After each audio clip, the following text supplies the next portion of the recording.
আসসালামু আলাইকুম। আজ চলে এলাম আমুর হাতের রান্না করা কিছু মজাদার খাবারের ভিডিও শেয়ার করার জন্য। খাবারগুলো যদিও সিম্পল, তবে আমার কাছে এগুলো অমৃতের মতো। তো প্রথমে নিয়ে নিলাম গরম গরম ভাত আর সাথে কাতলা মাছ ভাজি। মাছটা অল্প করে ভেঙে নিয়ে গরম ভাতের সাথে খেতে খুবই মজা লাগছিল। এরপর গরম ভাতের সাথে নিয়ে নিলাম লতি চিংড়ি। আর আমি প্রথমে ভেবেছিলাম এই লতি চিংড়িটি একটু মজা হয় না, তাই আম্মুকে বলেছিলাম মাছ ভাজি করার জন্য। পরে অল্প করে খেয়ে দেখলাম যে না, এটা অনেক বেশি ভালো লেগেছে। এমনিতেও চিংড়ি মাছ আমার অনেক বেশি ফেভারিট। তারপর নিয়ে নিলাম কাচকি মাছ। নোয়াখালীতে এটাকে কাছি মাছই বলে, আমি জানি না অন্য কোন জেলায় কি বলে। তো আমি নিয়ে নিলাম কাচকি মাছ। আর আমি এই মাছের মাথাটা একদমই খেতে পারি না, তাই মাথাটা ফেলে তারপর খাচ্ছিলাম।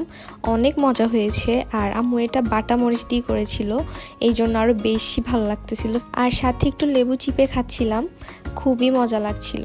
তারপরে নিয়ে নিলাম ডাল ভুনা, আর এটা অনেক বেশি মজা ছিল। এখন আপনারা বলতে পারেন তুমি তো সব কিছুকেই মজা বলতেছো। হ্যাঁ, আম্মুর রান্না তো, তাই সব কিছুই ভালো লাগে। তো নিয়ে নিলাম ডাল ভুনা, সাথে অল্প করে মাছ দিয়ে একটু লেবু চটকে খাচ্ছিলাম। আর লেবুটা অনেক বেশি ভালো লাগে আমার খেতে। তো এরপরে মুখে দিলাম, উফ কি যে স্বাদ!